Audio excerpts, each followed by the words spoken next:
ಎಲ್ಲಾ ಪುಣ್ಯಾತ್ಮರು 18 ಲಕ್ಷ ಕೊಟ್ಟು 20 ಲಕ್ಷ ಕೊಟ್ಟು ಕಾರ್ ತರ್ತಾರೆ. 1.5 ಲಕ್ಷ ಸಂಬಳ ತಗೊಂಡು ಈ ಮನುಷ್ಯನಿಗೆ ಏನಾಯ್ತಪ್ಪ ಆಡ್ತಿದ್ದಾರ ಅವ್ರು ಬೇಜಾರಾಗ್ತಾರ ಅಂತೇಳಿ ಆಡದಿನಗಳೇ ಅವಳ ಹೆಸರು ಬಳಸಿ ಸುನಿತಾ ಅಂತ. ಎದುರುಗಡೆ ಮಾಡ್ಕೊಂಡು ನಾನು ಏನ್ ಕೇಳಿದಂತೆ ಹೊಸ ಮನೆ ಹೊಸ ಕಾರ ನಿಮ್ಗೆ ಸುಟ್ಕೊಬಿಡ್ರಿ. ಅದಕ್ಕೆ ನಾನು ಏನ್ ಅಮ್ಮ ಕರೆದಂತ ಬರಮೇಲೆ ನಿಮ್ ಗಂಡ ನಿಮ್ಗೇನೋ ಕಡಿಮೆ ಮಾಡಿದ್ದಾರೆ, ಹೊಸ ಆಟ ತಂದಿದ್ದಾರೆ, ಅದ್ರ ಹಿಂದ್ಗಡೆ ದೊಡ್ಡದ ಸುನಿತಾ ಅಂತ ಬರ್ಸಿದಾರ.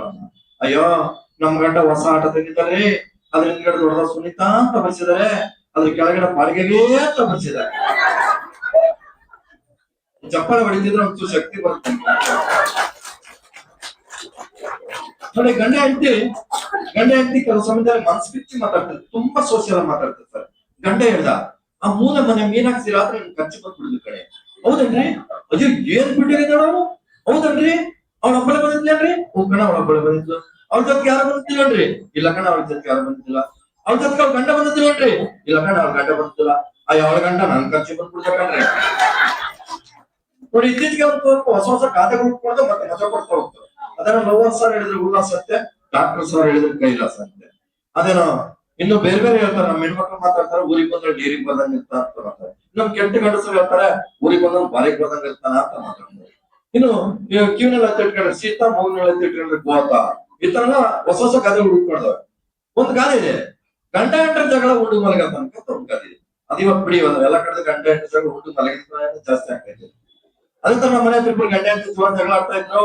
ರಾತ್ರಿ 12:30 1 ಗಂಟೆ ಆಗಿದೆ. ಇಬ್ರು ಪೊಲೀಸ್ನ ಲೈಟ್ ಉಳಿತಾ ಇತ್ತು. ಇಬ್ರು ಪೊಲೀಸ್ನ ಲಾಠಿ ಇಟ್ಕೊಂಡು ಬಂದ್ರು. ಟಕ್ ಟಕ್ ಅಂತ ಡೋರ್ ಹೊಡೆದ್ರು. ತೆಗಿರಿ ಬಾಗಿಲು, ಯಾರ ಈ ಮನೆಗೆ ಯಜಮಾನ್ರು ಅಂದ್ರು.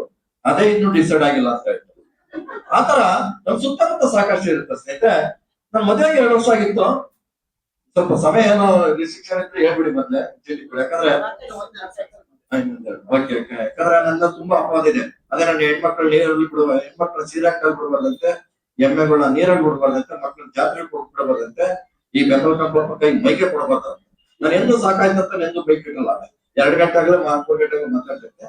ಮದುವೆಗೆ 2 ವರ್ಷ ಆಗಿತ್ತು. ನಾನು ಏನ್ ಕಿವಿನಲ್ಲಿ ಬಂದು ಏನೇ ಹೇಳಿದ್ರು, ಏನೇನು ಅಂದೆ.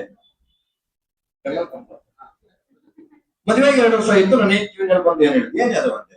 ನಿಮ್ ಫ್ರೆಂಡ್ ಮದುವೆ ಅಂತೆ. ಆಗ್ಲಿ ಬಿಡಿ, ಅದಲ್ಲ ರೀ ನಿಮ್ ಫ್ರೆಂಡ್ ಮದುವೆ ಆಗ್ತಾರೆ ಹುಡುಗಿ ನೋಡ್ಬೇಕು. ಏನಾಗಿದ್ದಾಳೆ?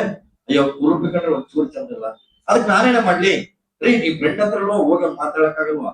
ನಾನ್ ಹಾಕೊಂಡ ಬಡ್ಡಿ ಮಗನಿಗೆ ನಾನ್ ಮದುವೆ ಹೋದಾಗ ತಪ್ಪು ಕೂತ್ಕೊಂಡಂತ ಅವನೇನಾದ್ರು ಬಂದ್ ಹೇಳಿದ್ನ ಚಪ್ಪಳ ಬರ್ತೇ.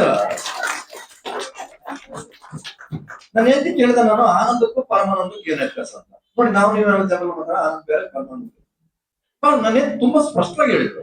ಆನಂದ ಅಂದ್ರೆ ಏನ್ ಗೊತ್ತಂದ್ರೆ, 1 10 ಲಕ್ಷ ರೂಪಾಯಿ ಒಡೆ ಹಾಕೊಳ್ತೀವಿ, 1 10,000 ರೂಪಾಯಿ ಸೀರೆ ಹಾಕೊಳ್ತೀವಿ, ಅದನ್ನ ಮೇಕಪ್ ಐಬ್ರೋ ಎಲ್ಲ ಮಾಡ್ಸ್ಕೊಳ್ತೀವಿ. ಹಿಂಗೆ ಗೃಹಪ್ರವೇಶಕ್ಕೆ ಮದುವೆ ಟಿಮ್ ಟಾಪ್ ಹೋಗ್ತಿರ್ತೀವಿ, ಜನ ಎಲ್ಲ ನಮ್ಮನ್ನ ನೋಡ್ತಕ್ಕಂಡ್ರಿ. ಅದಕ್ಕೆ ಆನಂದ, ಅದಕ್ಕಂಡ್ರಿ ಆನಂದ. ಮತ್ ಪರಮಾನಂದ ಅಂದ್ರೆ ಏನು? ಪರಮಾನಂದ ಅಂದ್ರೆ ಗೊತ್ತಂದ್ರೆ, ಹಿಂಗೆ ಗೃಹಪ್ರವೇಶಕ್ಕೆ ಮದುವೆ ಒಡೆ ವಸ್ತ್ರ ಹಾಕೊಂಡು 1 3-4 ಗಂಟೆ ತಿರ್ಗಾಡ್ಕೊಂಡು ಮನೆಗೆ ಬಂದು ಮುಖ ತೊಳ್ಕೊಂಡು ನೈಟ್ ಹಾಕಿ ಕುತ್ಕೊಂಡ್ರೆ ಅದಕ್ಕಂಡ್ರಿ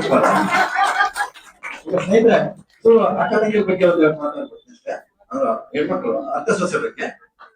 ನನ್ ಮದುವೆಗೆ ನನ್ನ ಹೆಂಡತಿ ಮನೆ ಕರ್ಕೊಂಡ್ ಬಂದೆ. ನಮ್ಮಮ್ಮ ನೀನ್ ಹೆಂಗ್ ಇಂಟ್ರೂ ಮಾಡ್ಬೇಕು ಮಾತು ಕೇಳೋಣ, ಏನ್ ಮಾತಾಡೋದು? ಇಲ್ಲ ಮೇಡಮ್ ಮಾಡ್ಬೇಡಿ ಅಂತ ಹೇಳಿದೆ. ಇಲ್ಲ ಮಾಡ್ತೀನಿ ನಾವು. ನನ್ನ ಹೆಂಡತಿಗೆ ನಮ್ಮಮ್ಮ ಕೇಳ್ತು, ನಾನ್ ಮಂಚ ಮೇಲೆ ಕೂತ್ಕೊಂಡ್ರೆ ಎಲ್ಲಿ ಕೂತ್ಕೊಂಡೆ, ನೀವು ಮಂಚ ಮೇಲೆ ಕೂತ್ಕೊಂಡ್ರೆ ನಾನು ಪಕ್ಕದ ಕುರ್ಚಿ ಮೇಲೆ ಕೂತ್ಕೊಂಡೆ, ನಾನೇ ಕುರ್ಚಿ ಮೇಲೆ ಕೂತ್ಕೊಂಡ್ರೆ ಎಲ್ಲಿ ಕೂತ್ಕೊಂಡೆ, ನೀವು ಕುರ್ಚಿ ಮೇಲೆ ಕೂತ್ಕೊಂಡ್ರೆ ನಾನು ಪಕ್ಕದ ಸ್ಟೂಲ್ ಮೇಲೆ ಕೂತ್ಕೊಂಡೆ. ನಮ್ಮಮ್ಮಗೆ ಹೇಳ್ದೆ, ಇಷ್ಟು ಮರ್ಯಾದೆ ಕೊಡ್ತಾರೆ ಬಿಟ್ಬಿಡಮ್ಮ. ಬಿಡಲ್ಲ ನಮ್ಮ ನಾನೇ ಸ್ಟೂಲ್ ಮೇಲೆ ಕೂತ್ಕೊಂಡ್ರೆ ಎಲ್ಲಿ ಕೂತ್ಕೊಂತೀಯ, ನೀವು ಸ್ಟೂಲ್ ಮೇಲೆ ಕೂತ್ಕೊಂಡ್ರೆ ನಾ ಚಾಪಿ ಮೇಲೆ ಕೂತ್ಕೊಂತೀಯ, ನಾನೇ ಚಾಪಿ ಮೇಲೆ ಕೂತ್ಕೊಂಡ್ರೆ ಎಲ್ಲಿ ಕೂತ್ಕೊಂತೀಯ, ನೀವ್ ಚಾಪಿ ಮೇಲೆ ಕೂತ್ಕೊಂಡ್ರೆ ನಾನು ನೆಲ ಮೇಲೆ ಕೂತ್ಕೊಂತ.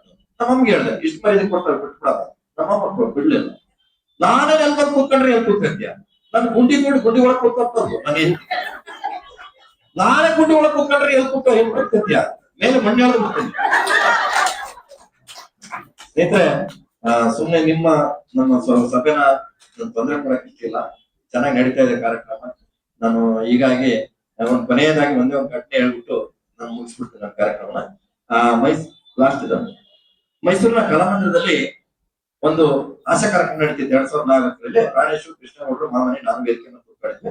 ಅದಕ್ಕಿಂತ ಮೊದಲು ನಾನು ಏನ್ ಕೇಳಿ ಬಂದಿದ್ದೆ, ಕಲಾಮಂದಿರದಲ್ಲಿ ಹಾಸ್ಯ ಕಾರ್ಯಕ್ರಮ ಇದೆ ಬಾ ಅಂತ. ಅವಾಗ ಬೆನಿಫಿಟ್ ಶೋ 1,000 ರೂಪಾಯಿ, 500 ರೂಪಾಯಿ, 2,000, 10,000 ಇತ್ತು.